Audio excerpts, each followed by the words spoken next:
Hutchinson. Here. Javaltis. Here. Lord. Here. Payne. We have a quorum.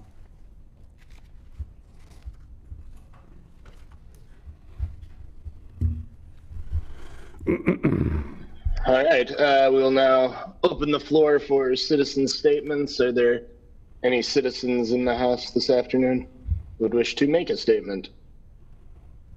No.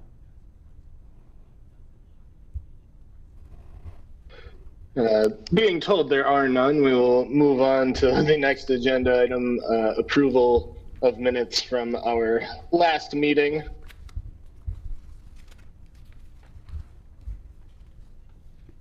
I move approval. Second. Third. All in favor of, or is there any discussion on the minutes?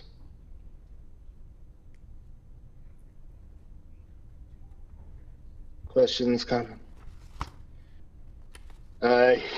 Hearing none, all in favor of approving the minutes as written? Aye. Aye. Aye. Aye. Aye. Aye.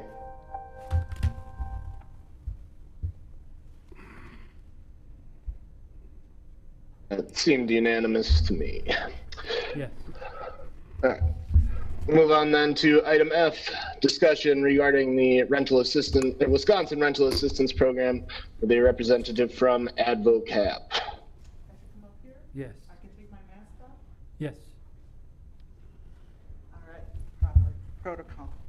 I'm delighted to talk to you about the RAB program, and I want to address specifically what I overheard what you were saying about. To date, we have 936 people who have been on the wait list for the RAB program.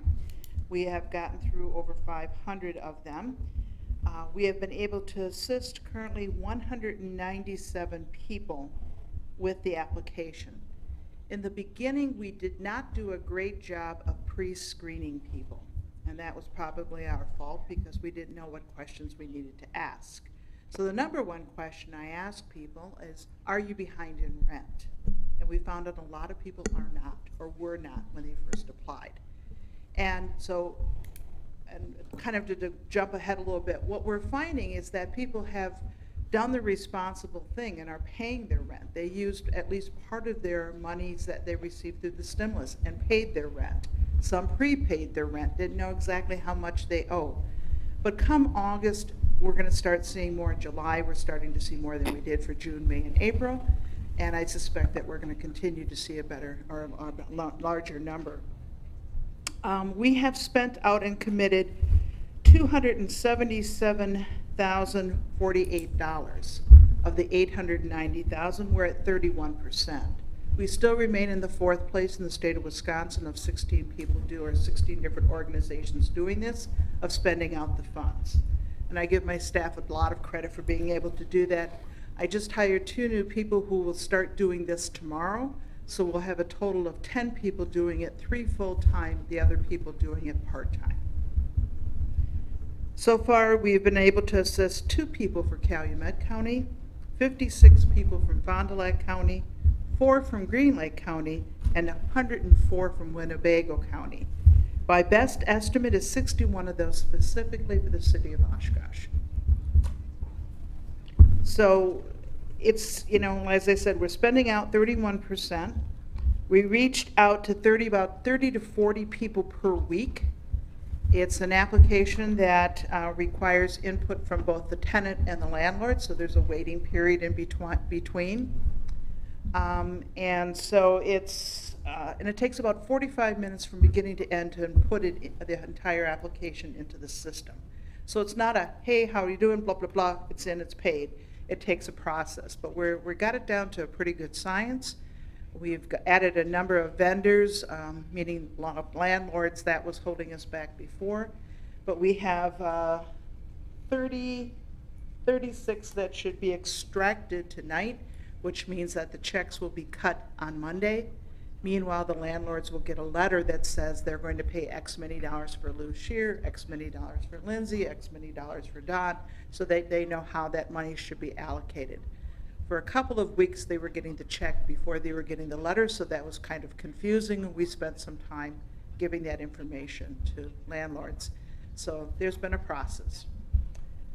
The good is that I think a lot of great people are stepping forward with this, and we're working with them.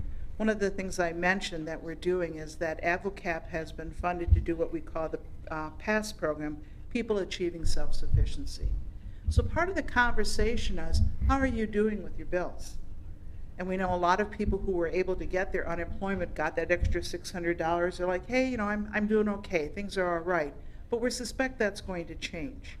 And what we're encouraging people to do is to spend their money on their utilities, on their insurances, on their other things. If they're eligible for PASS, we will assist them. And that's what the governor wants us to do, is to get this money out there. I was just looking through the notes, and one of the questions is, will there be more? And we're hearing there could be more money. And they want us to spend this out as quickly as possible for those very reasons. They've really removed many, many barriers for people getting assistance. And as I mentioned, the side benefit of this is people are also getting energy assistance that they may not have known that they were eligible for. And I've got people, and I call it the Midwestern pride, I don't want energy assistance. And I say, yeah, you kind of do. That's what it's there for. So in my lifetime, when people got aid through the state, through the counties, whatever it was, people were typically on that for less than 12 months historically in our neighborhood. Everybody thinks, well, no, they're on it for a lifetime. There are, but that's what you hear about. You don't hear the majority of people who use it for exactly the purposes it was set out for. And I remind people, it's there. It's there for everyone, and you're eligible, use it. We are able to help tax credit projects. And so that's why I'm hoping that, that the landlords for those larger projects will reach out to us. Some of the side effects that have happened that we weren't expecting is that once a landlord got an application, he decided to fill it out for everybody who owed him money, but never told the tenant. They never got on our wait list, and they just wanted to know when the money was coming. It's a reminder that it's a tenant-based program. The advantage is that the landlords get paid. I don't want to discard that, but it's about the tenants. Helicopter parents are still available, just in case anybody needs one. They're saying, well, my kids are behind in rent. I need, I'm going to fill out this form for them. Are they adults? Yes. Have they entered into a lease? Yes. Have them call us. So we're working on that. I think that it's been, at first we had a number of tenants whose landlords were not willing to accept the payment, and they intended to go ahead and evict tenants. I realized it probably had nothing to do with past rent. Tenants they realized that there's assistance here, and if it was just past rent that was due, people are accepting those dollars and see the benefit of keeping tenants in place.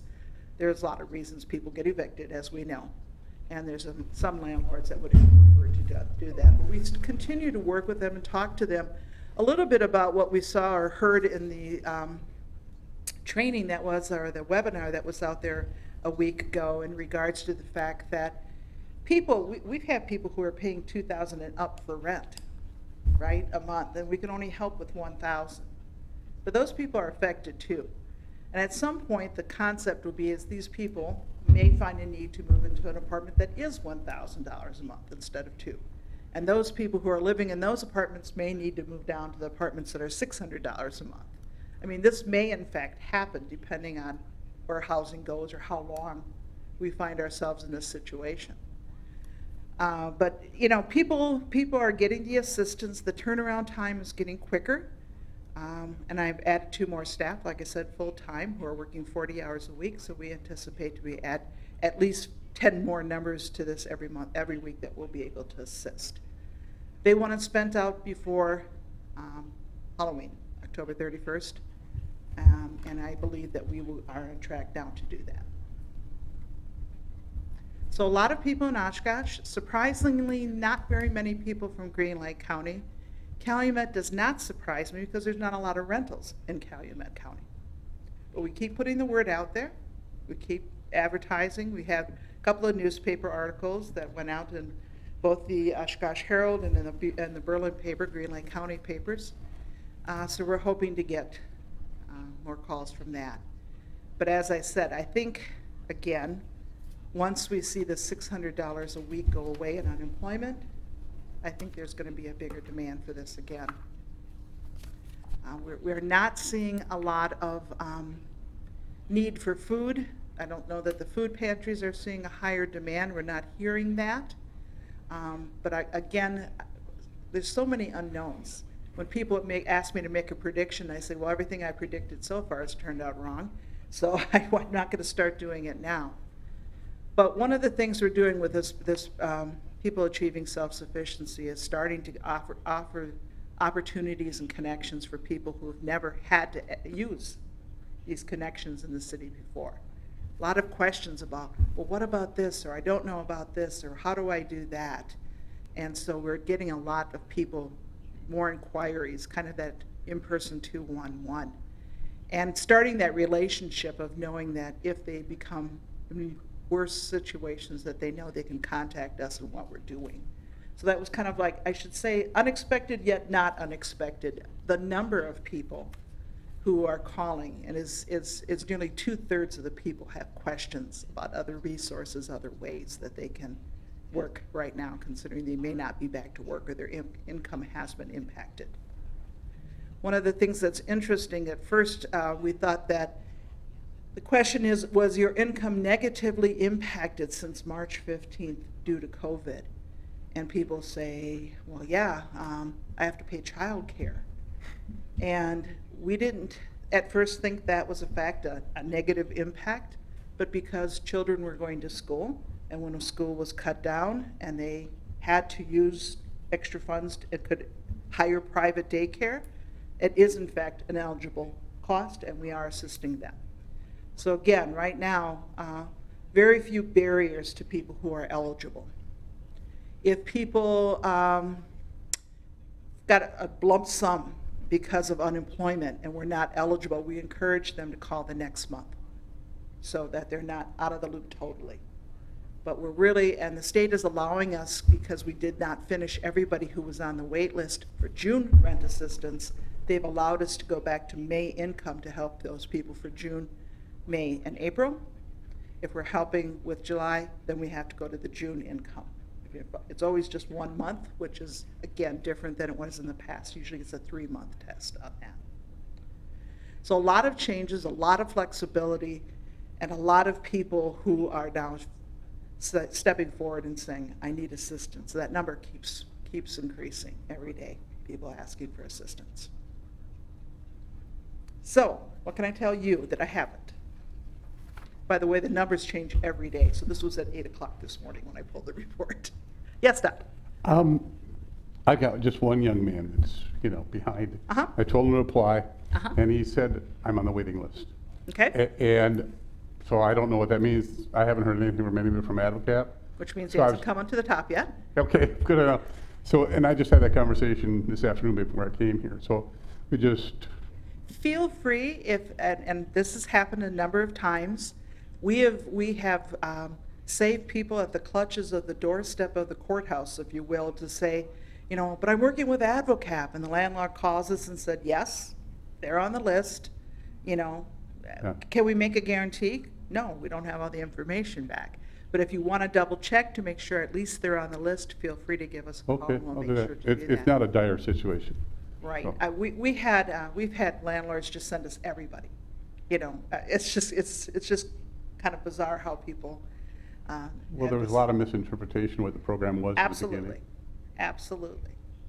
And we still, the one barrier of paying the landlord is if they intend to follow through with an eviction anyway, we are not assisting. We have helped 6 people, 4 of them who were living in campgrounds because they were illegally evicted or felt that they were forced to move during this time, had no place to go, and have been camping with their children. And we've been able to help 6 families with the first month's rent and security deposit and found an apartment for them. That was one of my questions. How does that work if, say the rents are $1,500, you only go up to 1,000? The landlord, in order to get the 1,000, has to agree to waive the other 500? Not waive it, What do they do? just to have to agree that they're not going to evict them, that they're going to For work what- out a payment with them. Is there a period of time that? Each situation is so unique, we just ask that they attempt to do that. I might be waiting for unemployment. I might just have gone back to work in July. You know, I mean, each situation is different. And so it's up to the landlord to agree to do that. Yes, Don? Did you have any handle about the magnitude of this situation? You know, how many people are going to apply or anything? Is it about what you expected, or? If I had made my predictions, I thought when we had 500 people on the list, we were going to spend it all out. I had no idea that people would be on the wait list who didn't know rent. We have, I think that we're under 10 that we've spent the full 3,000 on, but I know we have more than 10 that we're somewhere between the 2,500 and 3,000, meaning there's not a lot of assistance we can help with. We know that some people that we were able to assist in May and April got payment in June, so we weren't, but are now asking for July assistance. So we know that there's people that are reusing that. And that's what it's for. Mm-hmm. Very few people ask to be put in this situation. That's not what we're finding, is people who haven't paid rent for we have some, but we're not finding that as a whole, that being large groups of people who've never paid. We're finding a lot of people who never thought they'd be in these situations. And like I said, they're doing the responsible thing and paying the rent first, and I'm saying, if you're eligible, please allow us to help you and pay your car insurance, pay whatever else bills you have out there. The one thing we don't know about is I do believe that the utility moratorium was lifted last week. We have not been flooded with a ton of calls on that yet. We have some dollars for that, but not a lot. I think I also talked to you about, we had some other state homeless money, it's called prevention dollars, that was coming through the state of Wisconsin that was specifically because of COVID. That's being released next week. So I have another $350,000 where I can help people with rent, but more importantly with hotel stays, because that's becoming a thing. People have no place else to go. With a day-by-day not open at all right now, they just literally have no place to go. What's the name of that program again? Well, it's called EHHCV. But it's the same. It has all the rules of our emergency housing grants that we've had for the homeless before, but it is under the prevention, meaning it's a one-time assistance. We have been able to divert some people into TBRA, which are tenant-based rental assistance, which is like Section 8, only it's longer. It's a longer period of time. It's 2 years, shorter than a Section 8, being however long you're eligible. But we have been able to divert some of the people who don't have a foreseeable change in their circumstance, continue with their rent, and move forward. So it's another program. One of the advantages of having this located in our office is that we have a plethora of different funding opportunities and connections that we're working with people on. So I know this group is large, is kind of looking at what affordable housing options, and so we're very anxious to talk about the future of that too. Yes? You said $3,000, and you probably went over this last time, but I just don't remember. They have a $3,000 cap. Does that mean 3 months worth, or if you're only getting $600 a month, can you use it for longer than 3 months? And I may have answered it differently last time because we were under the impression it was $3,000 or 3 months assistance, whichever happened. Now they're saying it's up to $300.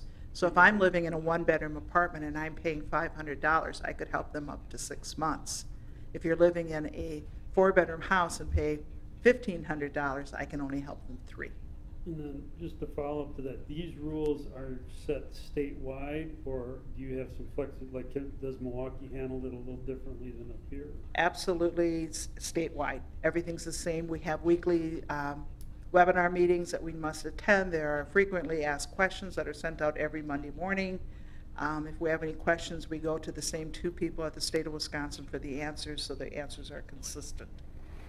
But there, again, I can't believe, and I'm pleased to say that they are being the most flexible as they possibly can, because they really want to make sure that people are not in a homeless situation and don't stress about that. Yeah. I'm going to ask you to do something. You know, you gave us all these nice facts. Is there a way you can kind of put those together so we can kind of distribute some of that, like how much funds has been paid out and things like that, so people are aware? Sure. Okay. I can put that out. It doesn't have to be long, just, Yeah, I've I been understand. jotting stuff down. Mhm. And then particularly that part that changed, the one that you said, because I Sure. was always under the impression it was only 3 months. Correct, and Yeah, that's and a I big think deal. their logic came from a lot of people who live in Madison. Yeah. Rent there is much higher than Yeah. it is here, and so I think they never gave a thought to the fact that somebody could be paying $500 a month, Yeah. you know, for an apartment. I have to say, it's people are really being quite responsible. A lot of the people that we're talking to, they're like, yeah, you know, I borrowed this money. I mean, we've got people who've tapped their 401ks already for money to make sure that they can pay their rent. And it hurts me because it's like, it may come to that, but it's kind of early in the game to spend out everything you have. And so we're happy that we can help people get through this a little differently. But at the same time, the unemployment dropped to like 3.5% this month to 8.5, so it's going the right direction, you know, so we'll see what next. We'll see what happens. Yeah. You know, we could debate what's going to happen when schools open all night long. Yeah, yeah. I mean, again, that crystal ball is kind of fuzzy, but I think there's going to be a lot of situations. There are some places, we were talking about this at our place, because, you know, we closed down for a period of time. Many of us were working from home, and then we went to, we're now open, but we're not open to the public except by appointment. If we go into a closed down session again, what does that look like? Because in my household, when my children were young, my husband could have changed shifts. He worked in corrections. He could have changed shifts. That wouldn't have been a big problem. He would have been home. I would have been home different times. Can Avocab change their hours? But what we do is we work with people. So reaching out to people at 11 o'clock at night is probably not a real thing for us. So I don't know that we're going to be able to be modifying our work hours very much. Weatherization isn't going to come in your home in the middle of the night and start weatherizing. You know, there's not a lot of things that we feel that we can do. That was one of my questions, you know. Obviously, you have their income, their energy usage and stuff, so are you finding many people that are signing up for the weatherization program out of this?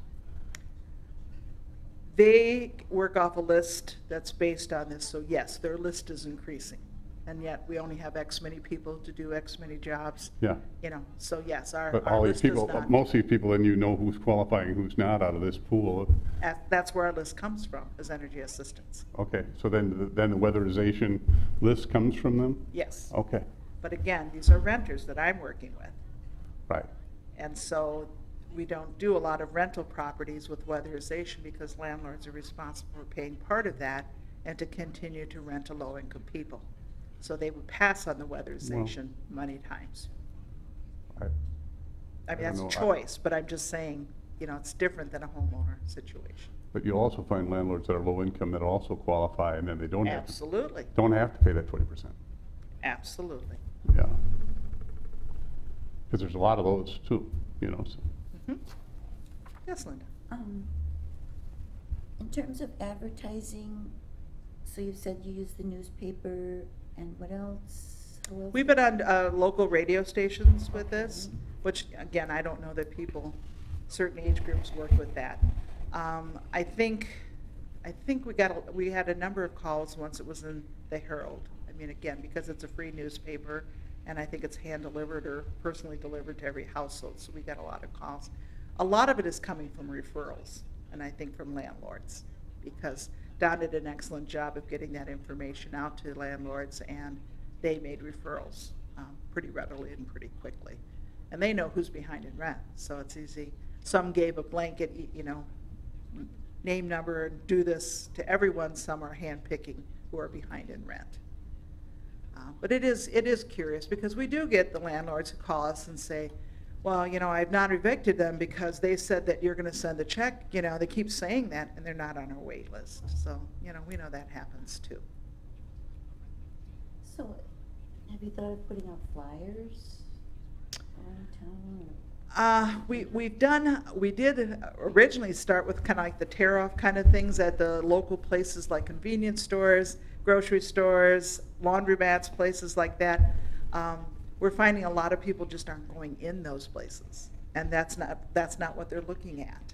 You know, we did find a lot of things that were removed from there. It's interesting.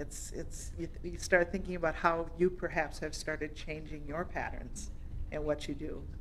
We're finding it that other people are too. Are you noticing anything with either increase in leases not being renewed or people having to pay out for security deposits instead? We're not necessarily seeing a lot of that. We're trying to get a lot of, we run the homeless program. We have 120 people that we have in homeless programs in the 3 counties we serve. We're trying, I have gotten a couple landlords who will consider using us in the future because we're the ones paying the rent, like Section 8 is paying the rent, and they're like seeing the benefits of that. We've had a few that, not because of non-payment, but for other reasons, have had to move. But I can't say that I'm seeing a specific trend in any of that. What we're hearing is that landlords are taking security deposits on payments, which may have been unusual for them to do that in previously. They just know people are having a hard time coming up with, a first month's rent and security deposit. We do find just historically with our homeless program, I will tell you 90% of our landlords ask for first and last month's rent and double security deposit up front. So we're paying a big number up front. And I don't know that they're asking for that for anybody else. So, I mean, we realize they're taking a risk, so we do it. But we do have money, like I said, for the security deposit, which is very unusual. And again, it's a grant. They don't have to. So if they keep their apartment and are able to get the security deposit back, it goes in their pocket, not mine, which is nice. Mm-hmm.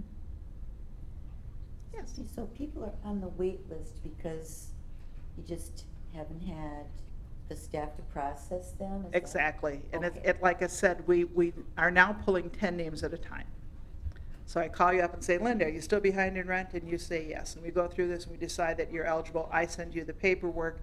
You would think that people are like, here's the paperwork, same day. They can take a photo of it. They can electronically sign it. I mean, we've taken away a lot of barriers here. And it could be a week before I hear from Linda. And then I have to send it to some paperwork to Don because you tell me you owe this much and Don says, no, this is how much they owe. Shockingly, tenants think they owe more than landlords are telling me they do. I find that curious. I didn't expect that. I don't know if they're wanting us to prepay. That is I would tell you, the only dysfunctional thing. I have people who are calling me right now that says there's no way I'm going to make August rent. And I have to say, you need to call me back in August. I can start some of the paperwork, but I can't process them. I can't get that landlord that check that first of the month. I can't. They have to be behind in rent. And the landlords have been very good about that. The other thing I can't do is I can't pay late payments. And we're seeing a lot of those. And some pretty aggressive ones. Is there a period of time that they have, like length of time to get their paperwork back to you before 30 their days. 30 days? And then they Which got is to pretty- reapply? Yes. We then would consider them inactive and they would have to reapply. And it's all done electronically, so it's not like I can't find the envelope. You know, if their phone is working, that's where they can find it, so.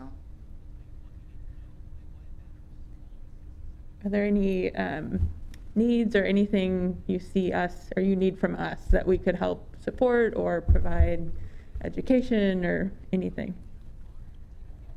I worry about the utilities because, you know, for most of us who are doing this for a living, we always hear when the moratorium is over how many millions of dollars are owed to utilities. Can you imagine you hadn't paid your bill since October of last year, how much that's going to add up to? And there's people this has happened with, right? I mean, there are just some people who just don't pay it all winter long. I don't understand that logic, but that's what they do. And I can only, I'd be curious if we had contacted the utilities, how much money is past due. That is concerning to me. Because, you know, you're going to get evicted for that too. So, and water bills is another one, that makes it even trickier. But we won't talk about water bills tonight. I think right now that's I'm not typically the glass is half empty kind of lady, but I got to tell you, I'm just very concerned about what direction this is going to take. And if kids go to school, you know, as I'm not against that, it's just what's going to happen when teachers get COVID. And what if all the 4th grade teachers have COVID and you can't get sub-teachers? Then what are you going to do? I mean, that's not my circus. I don't have to worry about that, but I know that that's going to have that same effect of what a parent's going to do. And that, whether the jobs are open, whether they can go back to work or not, can they? And how is that going to change households? I don't know. You know, those are things that it makes me go, I don't know how to predict that, or what gaps we're really going to see. Yet people still need to have a shelter and food, you know, for even the kids to stay home, you know, so I understand, Absolutely. you know. But you make a good point. My utilities have gone up, Mm-hmm. right? Because my son and my husband are home, and I was home for a couple of weeks and whatever, and it's just, besides the fact a lot of us are using air conditioning, and then you think of the people who don't have air conditioning and all that issue, but I mean, just on the rental properties we operate, I was just approving rentals, utilities this afternoon, and many of mine are doubled in the last month. Mm-hmm. I mean, it's crazy amounts that we pay in utilities. So, I mean, I've always been very sensitive to the fact that there are a lot of small landlords, and they're often the ones who are willing to work with us and take risks with us. But they're also the ones who are getting paid.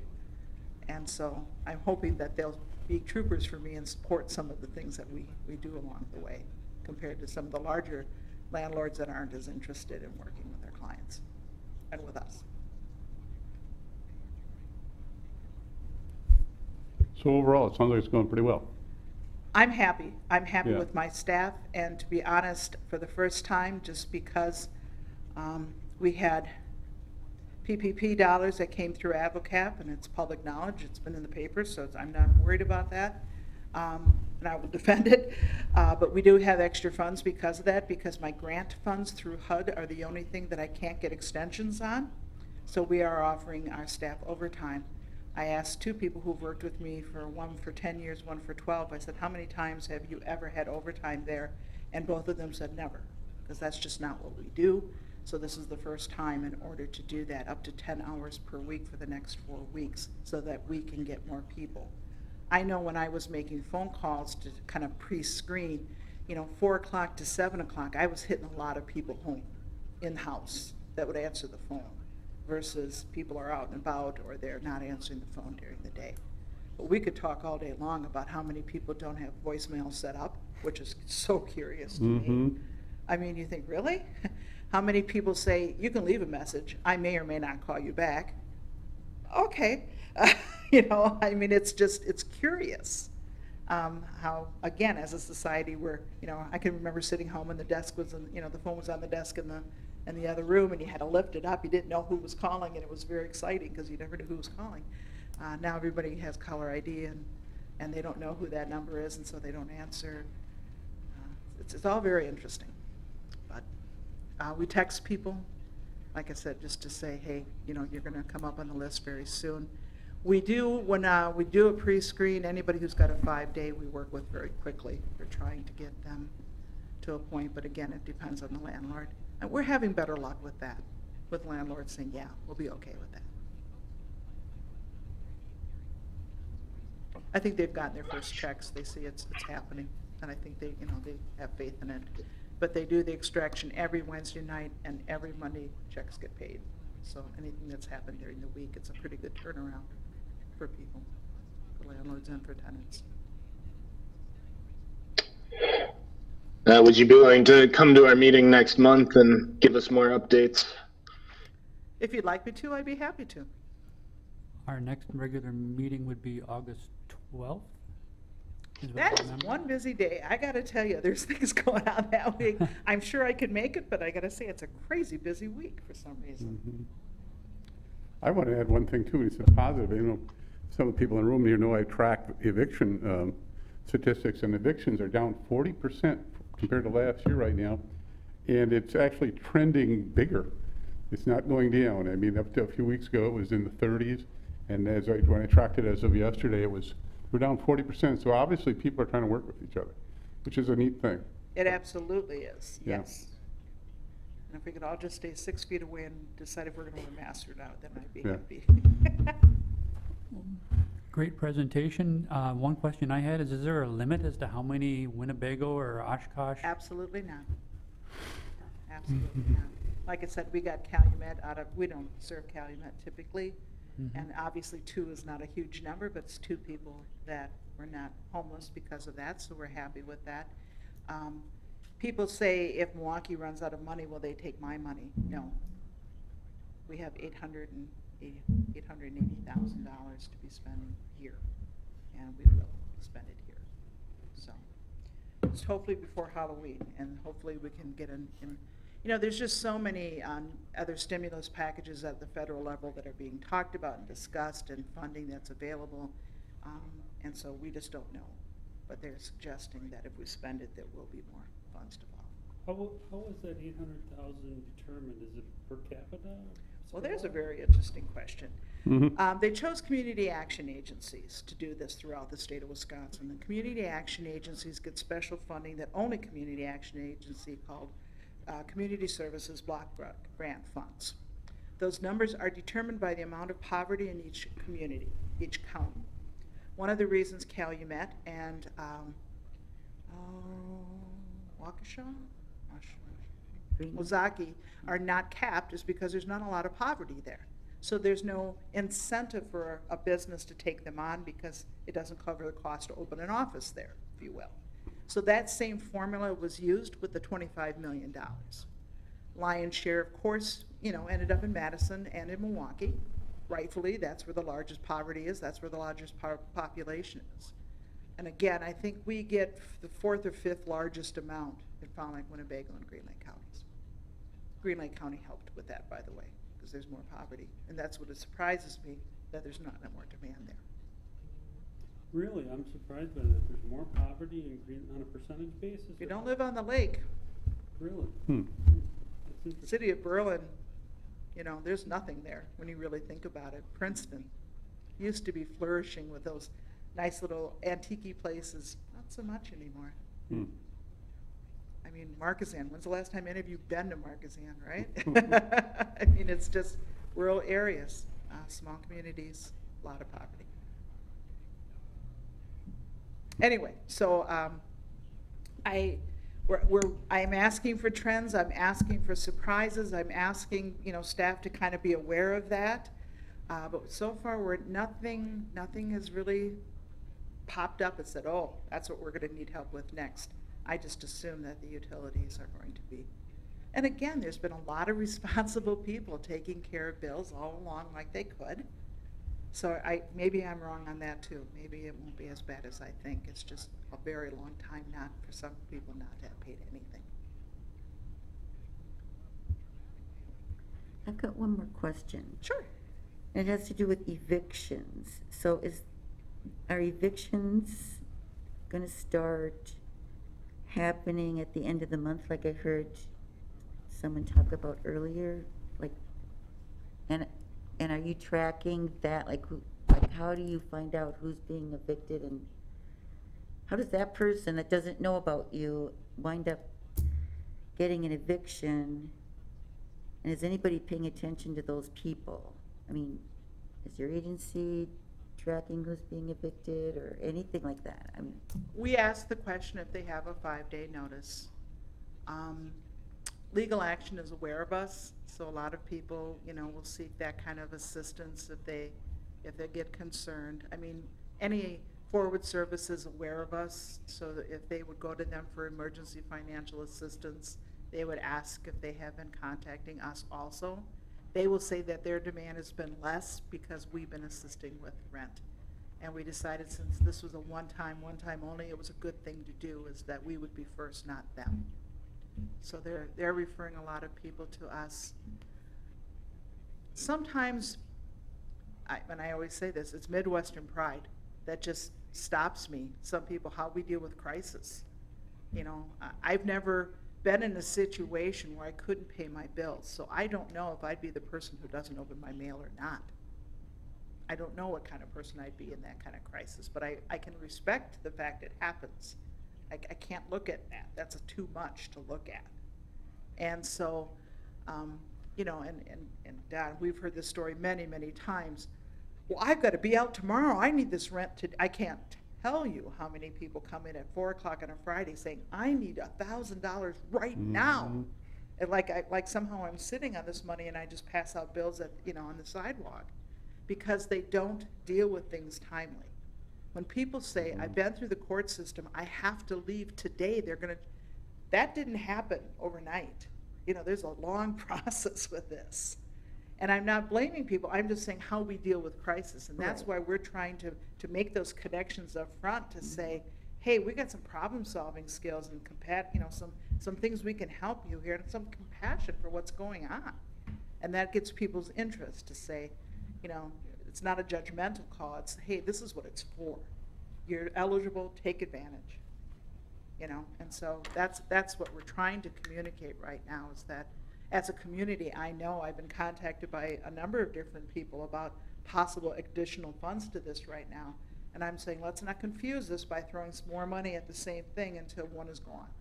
Let's just get one program at a time, because we've got the homeless other programs to work with.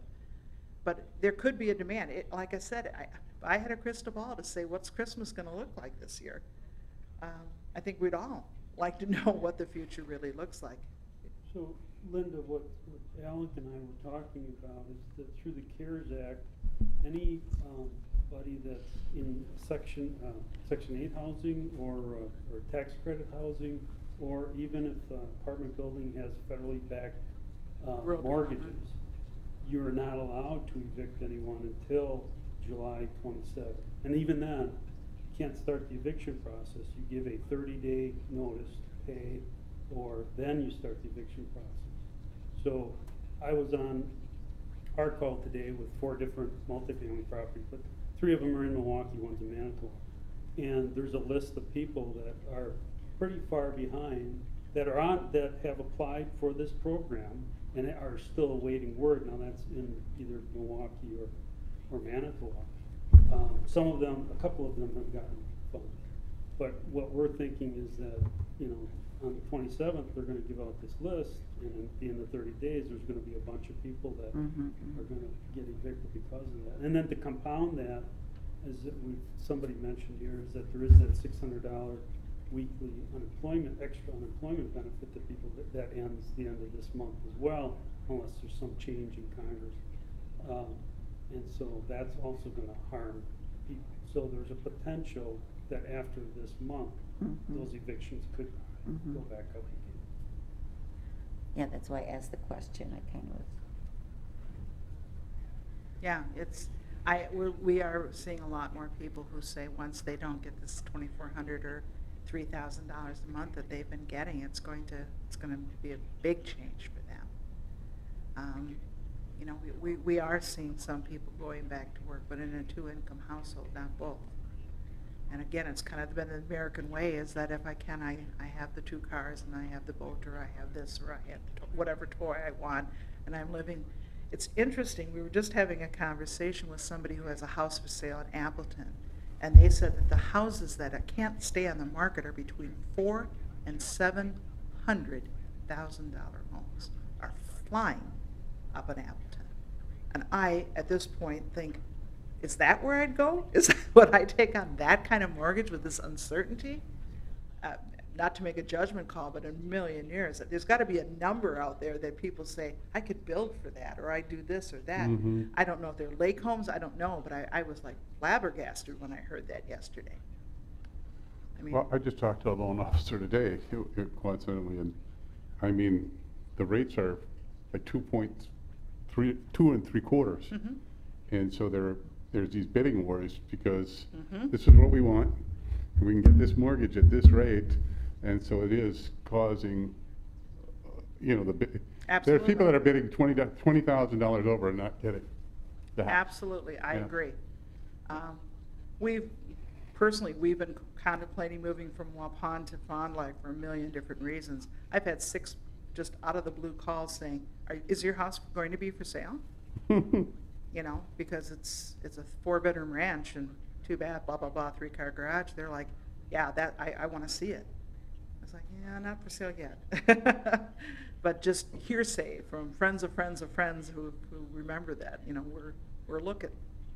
But yeah, it's just a crazy, like I said, it's crazy times. For those of us who have been fortunate enough to stay employed through all of this, it's been a blessing.